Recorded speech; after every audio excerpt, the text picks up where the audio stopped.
অশ্লীলতা বেড়ে যাবে, মানুষ মাদককে হালাল মনে করা শুরু করবে, জেনাকে হালাল মনে করা শুরু করবে, এবং এই যে বেপরদামি বেড়ে যাবে, তখন সমাজের মধ্যে ভূমিকম্প দেখা দিবে, ভূমিধস দেখা দিবে। গান বাজনা বাদ্যযন্ত্রকে মানুষ হালাল মনে করা শুরু করবে, তখন এগুলো আসবে। তো এগুলো কি আসার বাকি আছে? এখন কি মনে হচ্ছে? আল্লাহ পাক আমাদেরকে হেফাজত করুন, আমিন।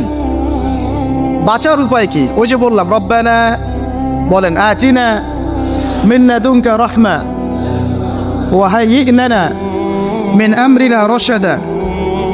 এভাবেই ইতিহাস নিজেকে পুনরাবৃত্তি ঘটিয়েছে। কওমে লূত, মনে আছে?